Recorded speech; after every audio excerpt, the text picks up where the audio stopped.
जयपुर गांव के लोगों की जिंदगी अचानक बहुत ही अस्त व्यस्त हो गई। हर घर में बेरोजगारी और गरीबी ने डेरा डाल दिया। कई लोग अपना खुद का कारोबार शुरू कर थोड़ी राहत पाने की कोशिश करने लगे। इन्हीं में से एक थी गांव की एक वृद्धा शकुंतला। शकुंतला के परिवार में सिर्फ उसका बेटा प्रणव और बहू आस्था थे। प्रणव खेती करता था, लेकिन उससे होने वाली आमदनी से घर में कोई खास सुधार नहीं हो पा रहा था। इस बात को लेकर आस्था और प्रणव के बीच अक्सर झगड़े होते थे। इन झगड़ों से परेशान होकर शकुंतला ने एक दिन कहा कि वो एक छोटा सा खाने का होटल खोलना चाहती है। अरे माँ, ये तुम दोनों ने क्या कर रखा है? रोज रोज के झगड़े, और अब तुम कह रही हो कि होटल खोलना चाहती हो। क्या है ये? क्यों, मैंने क्या बुरा कहा है? अगर मैं खाने का होटल चला सकूं तो कुछ कमाई होगी और घर की ये कलह भी खत्म हो सकती है। हाँ, लेकिन लोग क्या कहेंगे? जवान बेटा होते हुए भी माँ होटल चला रही है ना? लोगों की बातों से ज्यादा जरूरी है घर का सुकून। अरे, लोग समझेंगे कि मैं निकम्मा हूँ, इसीलिए बूढ़ी माँ को काम करना पड़ रहा है। ये सोचा है कभी? तुम्हारे लिए चाहे जितना भी गैर जरूरी हो माँ, मेरे लिए तो समाज की बातें बहुत मायने रखती हैं। मैं नहीं चाहता कि लोग मेरी हंसी उड़ाएं। तू अपना काम करता रह, उसके साथ साथ अगर मैं भी कुछ कमाई कर सकूं तो घर में और पैसे आएंगे। मैं तुम्हारी ये जिद नहीं पूरी कर सकता। अब इस मुद्दे पर हम और बात नहीं करेंगे, बस बात खत्म। इस तरह शकुंतला और प्रणव के बीच होटल खोलने को लेकर झगड़ा चलता ही रहा, लेकिन प्रणव किसी भी हाल में शकुंतला की बात मानने को तैयार नहीं था। उसी गांव में एक वृद्ध और रहता था पीताम्बर। वो गांव के मुखिया किशन लाल का काफी करीबी था। गांव की छोटी बड़ी हर बात वो किशन लाल को बताता और बदले में किशन लाल उसे अच्छा पैसा देता। लगता है गांव पर कोई श्राप आया है।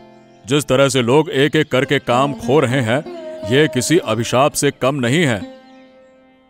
मैं भी इस स्थिति को लेकर चिंतित हूँ। अरे, इतने अच्छे अच्छे विभागों से लोग निकाले जा रहे हैं, लेकिन इसमें हमारे गांव के लोगों की भी गलती है। एक बार नौकरी मिल जाए तो काम के प्रति गंभीरता ही नहीं रहती है। बिल्कुल नहीं, हमारे गांव के लड़के बेहद लापरवाह हैं, और सबसे बड़ी बात, शिक्षा की भारी कमी भी है। बिल्कुल, अरे पास के मोहल्ले के प्रणव को ही देख लो। उसके पिता हमारे गांव के पहले माध्यमिक पास व्यक्ति थे, लेकिन उनका बेटा देखो खेतों में मजदूरी करता है। अक्खड़पन है, एकदम अकड़ के घूमता है। बताइए भला।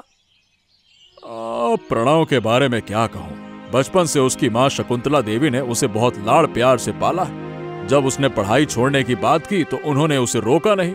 अब पछता रही है। और क्या, और खेती भी उसे ठीक से आती नहीं है। लेकिन अगर उसे काम से निकाल दूं तो उसके घर का गुजारा नहीं होगा। इसीलिए अभी तक मानवता के नाते उसे रखा हुआ है। अब गांव की बेरोजगारी दूर करनी है तो हमें शिक्षा का स्तर तो बढ़ाना होगा। हमें शिक्षा विभाग से बात करनी चाहिए ताकि गांव में और स्कूल खोले जा सकें।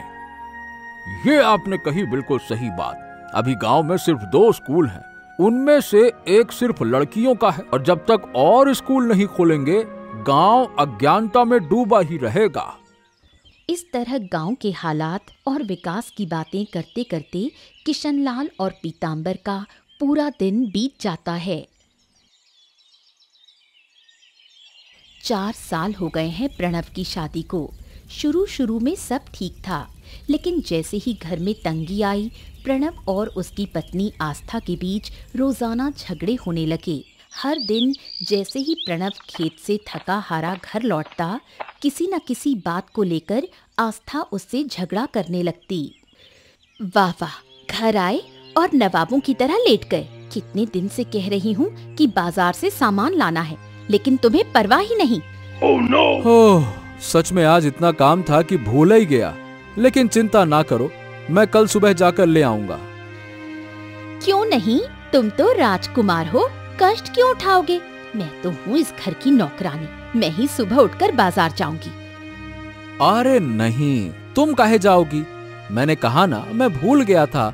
आज रात जैसे तैसे काम चला लो, कल सुबह मैं ले आऊंगा भाई। तुम्हें सब कुछ याद रहता है, लेकिन मेरी कही बातें भूल जाते हो। तुमसे शादी करना मेरी सबसे बड़ी गलती थी। ओहो, अब तो लगता है कि मैं तुम्हारी आंखों का कांटा बन गया हूँ। जैसे ही मैं घर में आता हूँ, तुम बहाने ढूंढकर मुझसे लड़ने लगती हो। गजब बात करती हो, हैं? अरे ना तो तुम्हें परेशानी हो ना माँ को, इसीलिए अच्छा होगा कि मैं ही घर से चला जाऊं। तुम लोग चैन से रहो, प्राण खा लिए मेरे। अब चिल्लाओगे ताकि तुम्हारी माँ दौड़कर आ जाए और हमेशा की तरह तुम्हारा पक्ष ले। मैं सब समझती हूँ। थका हारा प्रणव अंधेरे में नाराज होकर घर से निकल जाता है, लेकिन आस्था उसे रोकने की कोशिश भी नहीं करती।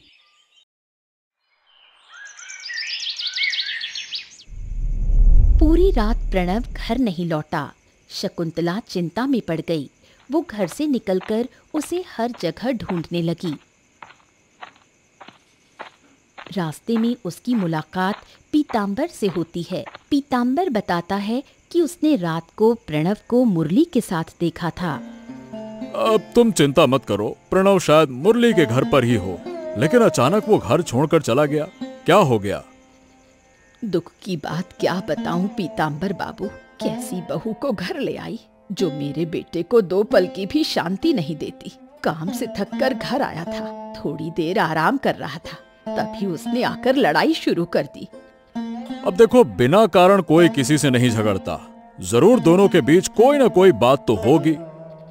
बस एक ही कारण है, मेरा बेटा ज्यादा पैसा नहीं कमा सकता, वो गरीब है। यही सारे झगड़ों की जड़ है। हाँ, जब जीवन में अभाव होता है तो थोड़ा बहुत झगड़ा तो हर पति पत्नी में होता है, लेकिन इस तरह घर छोड़कर जाना तो बचपना है। बहुत दिनों से चुपचाप सब सहन कर रहा है, लेकिन आस्था का रूखा व्यवहार इन दिनों कुछ ज्यादा ही बढ़ गया है। सिर्फ प्रणव ही नहीं, मैं भी अब उससे तंग आ गई हूँ। अच्छा ठीक है, आप चिंता ना करें, जो होना था सो हो गया। आप निश्चिंत होकर घर जाइए। देखना, अगर थोड़ा भी नाराज हुआ तो वो खुद ही घर लौट आएगा, ठीक है? मैंने कितनी बार उससे कहा, मैं एक खाना बनाने का होटल खोल लेती हूँ, कम से कम घर में कुछ और पैसा आता और रोज रोज की लड़ाई कम होती। आपने बहुत अच्छा सोचा। वैसे भी हमारे गांव में कोई अच्छे खाने का होटल नहीं है। मैं परसों से चाहती हूँ कि मेरा अपना एक होटल हो, लेकिन मुझे हमेशा वो रोक देता है। उसे लगता है कि अगर मैं होटल चलाऊंगी तो लोग सोचेंगे कि वो कमाता नहीं, इसलिए उसकी बूढ़ी माँ को काम करना पड़ रहा है। पीतांबर शकुंतला की पहल में उसका साथ देने का वादा करता है और कहता है कि वो प्रणव से बात करके उसे मनाएगा। कुछ दिन बाद प्रणव एक चाय की दुकान पर बैठा था। वहीं से पीतांबर गुजर रहा था। प्रणव को देखकर वो रुक गया और उसके पास आकर बैठ गया। और भाई, कैसे हो प्रणव? बहुत दिन से सोच रहा था तुमसे मिलूं। लो, आज मिलना हो ही गया। बस किसी तरह दिन काट रहा हूँ काकू। आप कैसे हैं? हाँ, मुझसे छुपाने की जरूरत नहीं है। तुम्हारी माँ से मेरी मुलाकात हुई थी, उन्होंने मुझे सब बता दिया है। ओहो, माँ भी ना हर किसी को सब कुछ बता देती है।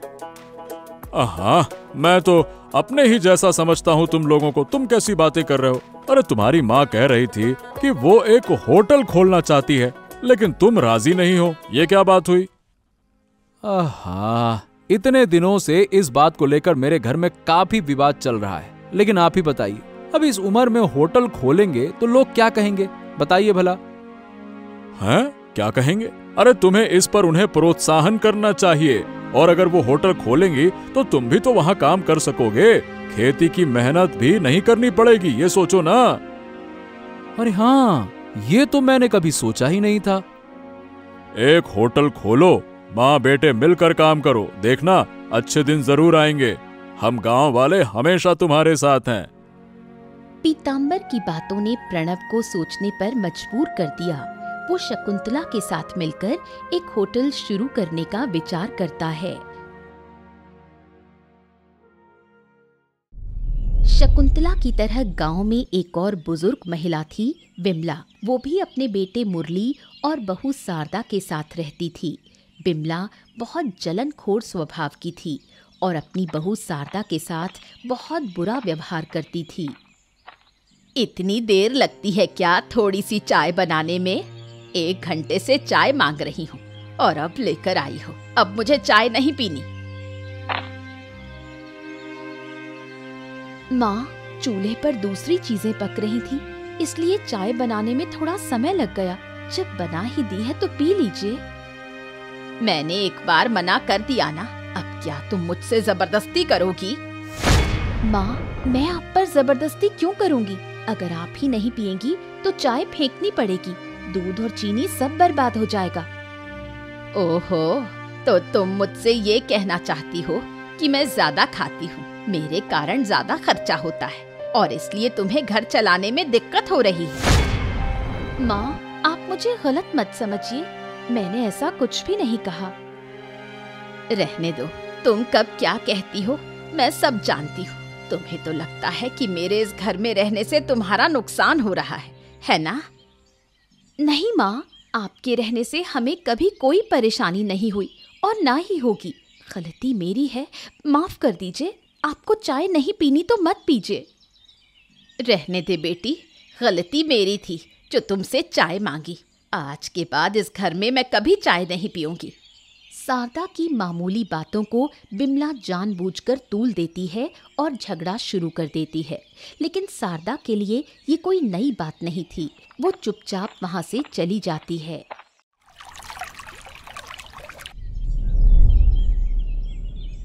प्रणव और शकुंतला अपने नए होटल की शुरुआत की पूरी तैयारी में जुट गए, लेकिन तभी प्रणव महसूस करता है कि उसके पास जो पैसे हैं वो होटल खोलने के लिए काफ़ी नहीं है।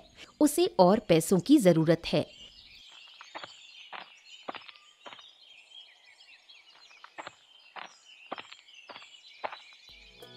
हाँ, अरे प्रणव, आओ आओ आओ आओ। इस वक्त मेरे घर कोई खास बात?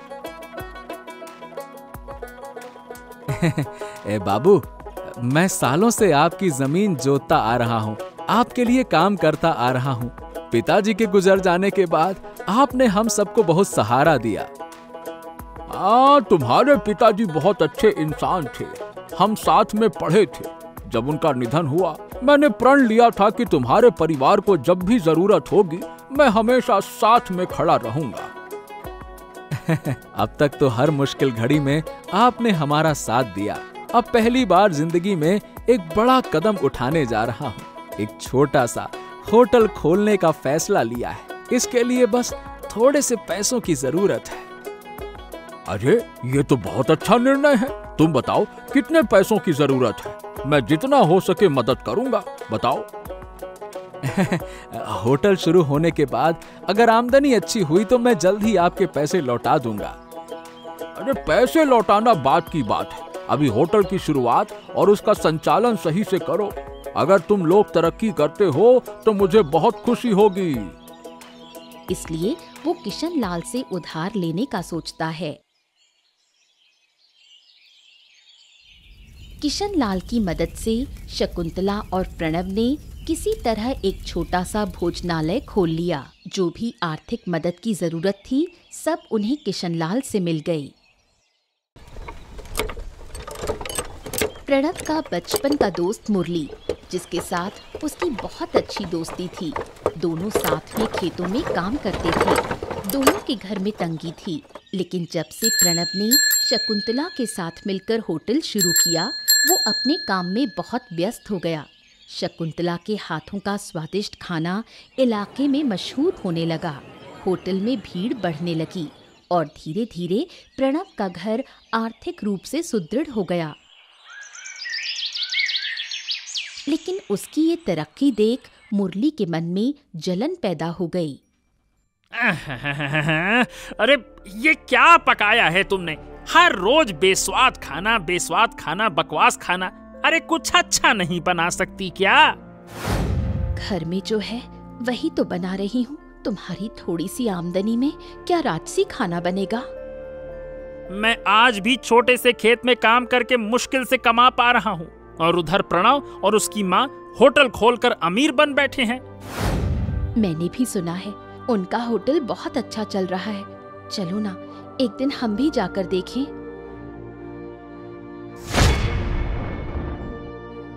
थाली फेंक कर क्यों मारी? मैंने ऐसा क्या कह दिया?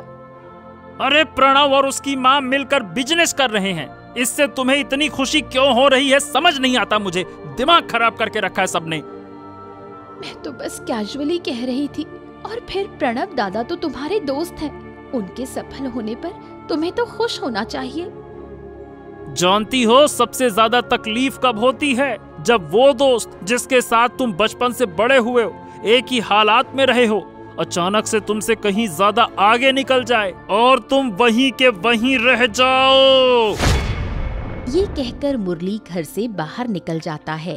उसके मन में प्रणव के लिए ईर्ष्या और गुस्सा और भी बढ़ जाता है। हर रोज की तरह सुबह विमला घर के सामने धूप सेक रही थी। तभी वो दूर से शकुंतला और प्रणव को कई बर्तनों के साथ जाते हुए देखती है, लेकिन दूर होने के कारण वो उनसे बात नहीं कर पाती। कुछ देर बाद शारदा वहाँ आती है। अभी अभी शकुंतला और प्रणव को यहाँ से गुजरते देखा। उनके हाथों में इतने सारे बर्तन थे। क्या उनके घर में कोई खास आयोजन है? नहीं माँ, पिछले कुछ महीनों से उन्होंने एक होटल खोल रखा है। शायद वही बर्तन होटल के लिए ले जा रहे होंगे। इस उम्र में शकुंतला ने होटल खोला है? क्या वहाँ कोई आता भी है? आप क्या कह रही हैं माँ? उनका होटल तो बहुत अच्छा चल रहा है। इतनी भीड़ होती है कि खड़े होने की भी जगह नहीं मिलती। कम वक्त में उन्होंने अच्छा खासा काम लिया है। प्रणव दादा ने तो खेती भी छोड़ दी है। तो मतलब खाने के धंधे में खूब मुनाफा है। वो जरूर बहुत कमा रहे हैं। उनकी चाल ढाल देखकर ही पता चल जाता है। मुझे लगता है वो रोज 1000 रुपए तो कमा ही लेते होंगे। शकुंतला इस उम्र में हजारों कमा रही है और मैं घर के कोने में बैठी हूँ। क्या सोच रही है माँ? अरे मुरली सुबह से नहीं दिखा, कहाँ गया है? जब आप सो रही थी वो रात को गुस्से में घर से निकल गया। सुबह लौटा, तैयार होकर फिर काम पर चला गया। क्यों, कहाँ गया था वो? तुमने कुछ कहा क्या?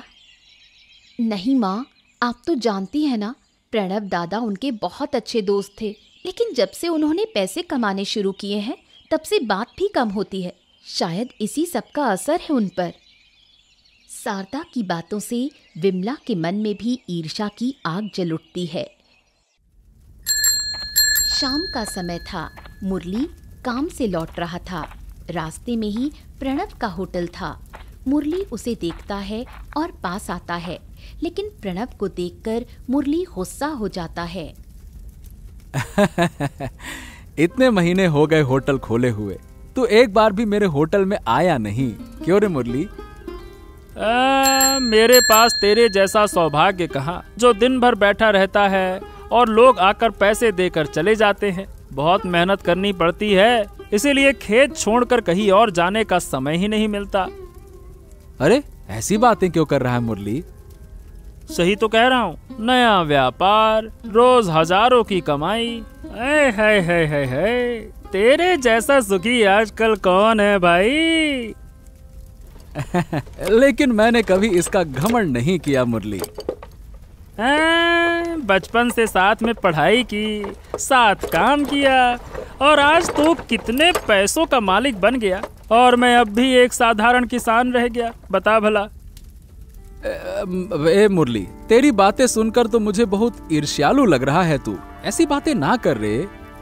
हाँ, मैं ईर्ष्या करता हूँ और ये बिल्कुल स्वाभाविक भी है, क्योंकि मैं भी सफल होना चाहता हूँ और जिस जगह मैं पहुँचना चाहता था वहाँ आज तू बैठा हुआ है और मुझे देख, मैं कहाँ हूँ। प्रणव ने कभी सोचा नहीं था कि उसकी सफलता से मुरली इतनी जलन करेगा, इसलिए उसने मुरली से बात करना पूरी तरह बंद कर दिया। शकुंतला और बिमला के बीच कभी अच्छे संबंध नहीं थे। भले ही प्रणव और मुरली अच्छे दोस्त थे, पर शकुंतला और बिमला के बीच हमेशा एक छुपी हुई नाराजगी रही। क्यों वो एक दूसरे को सहन नहीं कर पाती थीं, ये कोई नहीं जानता था। कहिए, क्या बहुत व्यस्त हो? सुना है आजकल बहुत कमाई हो रही है। तुम अचानक मेरी दुकान पर क्या कर रही हो? और मैं कितना कमाती हूँ, इससे तुम्हें क्या लेना देना? अरे वाह, तो क्या अब तुम्हारी दुकान में आने की भी मनाही है? ऐसी बात नहीं है, सबकी तरह तुम भी आ सकती हो, लेकिन अगर काम के समय आकर बेवजह बकवास करने आई हो तो माफ करना, तब आना मना है। अहंकारी तो तुम पहले से ही थी, अब लगता है पैसे देखकर तुम्हारा घमंड और भी बढ़ गया है।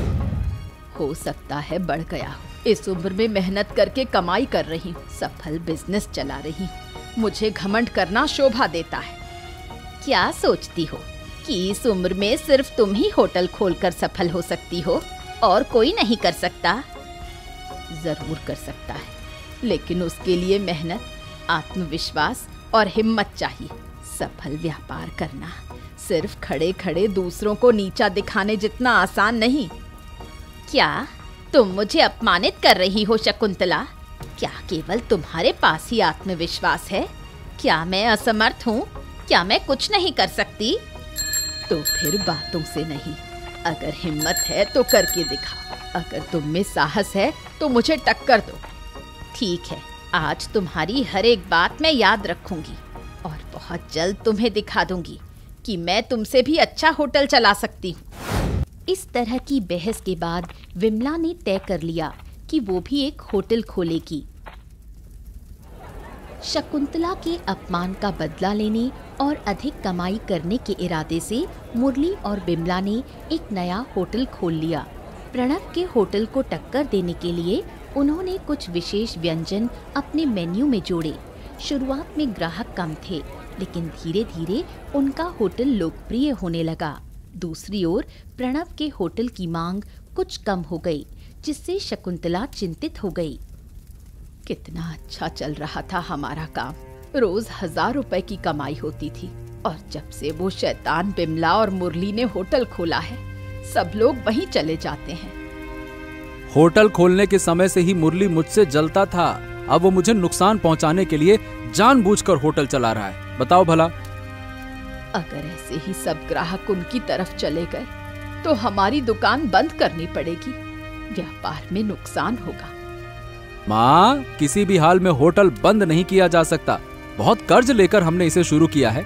अगर होटल बंद हुआ तो कर्जदार मुझे छोड़ेंगे नहीं। तू चिंता मत कर, मैं जल्दी ही कोई रास्ता निकालूंगी। जैसे उन्होंने अपने मेन्यू में स्पेशल आइटम्स जोड़े हैं ना, हमें भी कुछ नया सोचना होगा माँ। और मुझे ऐसा कुछ सोचना होगा जिससे लोग बिमला के होटल जाना ही बंद कर दे, फिर वो मजबूर होकर होटल बंद कर दे। तुम ऐसा क्या करोगी माँ? वो तुझे जानने की जरूरत नहीं। मेरे दिमाग में एक शानदार योजना है।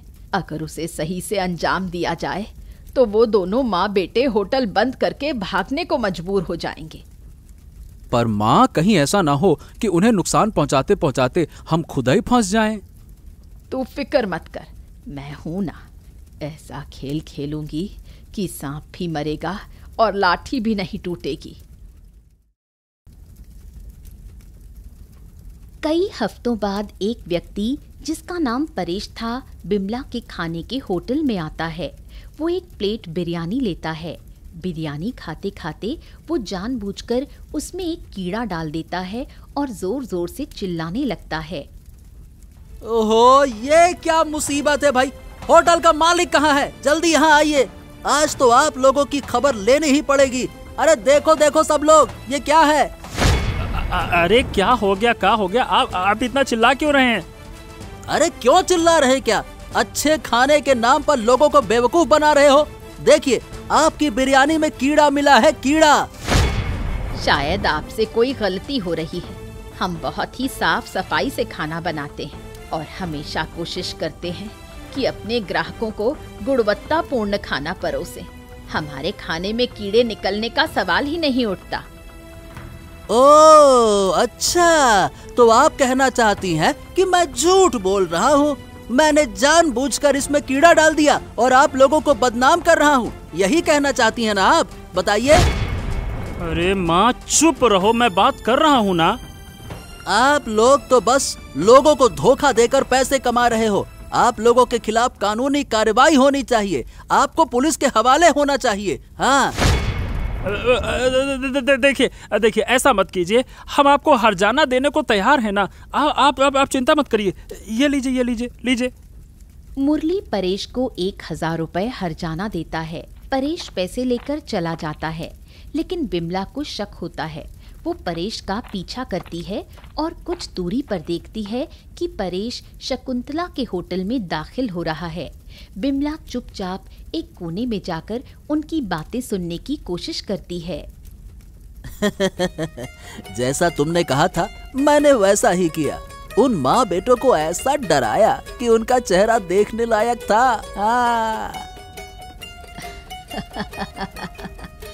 आज तो सिर्फ डराया है, किसी दिन ऐसा तमाशा करना कि उन्हें होटल बंद करके गांव छोड़ना पड़े। बिमला शकुंतला की साजिश से बहुत गुस्से में आ जाती है और उसे सबक सिखाने के लिए बदला लेने की योजना बनाती है। जैसे जैसे दिन बीतते जाते हैं, शकुंतला और बिमला का व्यवसाय एक अस्वस्थ प्रतिस्पर्धा में बदल जाता है। शकुंतला अलग अलग लोगों की मदद से बिमला के होटल की बदनामी फैलाने लगती है। वहीं बिमला शकुंतला के होटल के खाने में छुपकर हानिकारक दवाइयां मिलाने लगती है। शकुंतला के होटल का खाना खाकर कई लोग बीमार पड़ जाते हैं। इन दिनों हमारे होटल का जो भी खाना खा रहा है वो बीमार हो रहा है। मुझे लगता है ये सब बिमला की चाल है। ए माँ, अब ये व्यापार किसी प्रतियोगिता से कम नहीं रह गया है।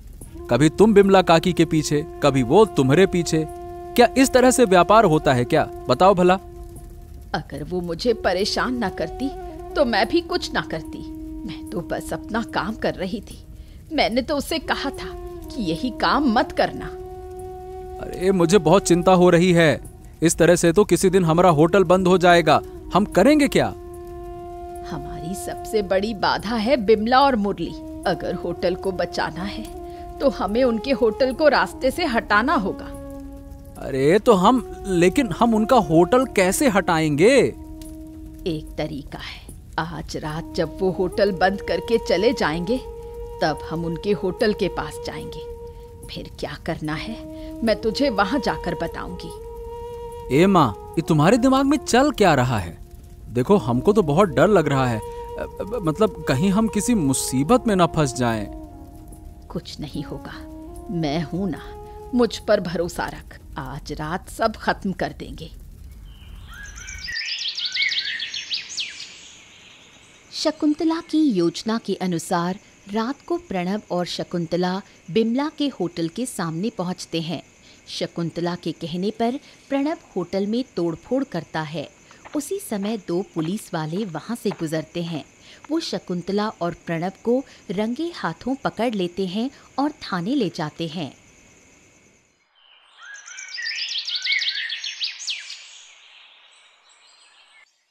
अगले दिन सुबह मुरली और बिमला को थाने बुलाया जाता है। उन्हें शकुंतला की करतूतों के बारे में बताया जाता है। सब सुनकर बिमला बहुत गुस्सा हो जाती है और थाने में शकुंतला से झगड़ने लगती है। चुप रहिए आप लोग, ये थाना है, थाना, आपका घर नहीं। यहाँ खड़े होकर चिल्ला क्यों रहे हैं आप लोग? दारोगा बाबू, मैं आपसे निवेदन करती हूँ, कृपया शकुंतला को सख्त सजा दीजिए। जब से मैंने होटल खोला है तब से ये मुझे परेशान कर रही है। तरह तरह से मेरा नुकसान करने की कोशिश की है।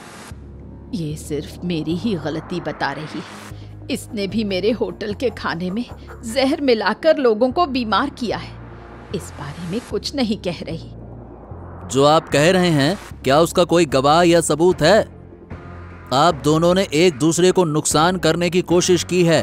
अगर आप अपने काम पर ध्यान देते, बदले की भावना से काम ना करते, तो आज आपकी ये हालत ना होती। मुझे मजबूर होकर आप दोनों को गिरफ्तार करना पड़ा। ए माँ, मैंने तुम्हें कितनी बार चेतावनी दी थी, लेकिन तुमने हमारी एक ना सुनी। देखो, बदले की भावना और ये गंदी प्रतिस्पर्धा ने हम सबको यहाँ लाकर खड़ा कर दिया। बताओ भला। प्रणव और शकुंतला को बिमला के होटल में तोड़फोड़ करने के लिए और बिमला को शकुंतला के खाने में हानिकारक दवा मिलाने के लिए 1-1 साल की सजा दी जाती है। दोनों के होटल स्थायी रूप से बंद कर दिए जाते हैं। प्रणव और मुरली फिर से खेती बाड़ी करने लगते हैं और फिर एक साधारण लेकिन ईमानदार जीवन जीने लगते हैं। इस तरह उनके गलत काम ही उनके सुखी जीवन के सबसे बड़े दुश्मन बन गए।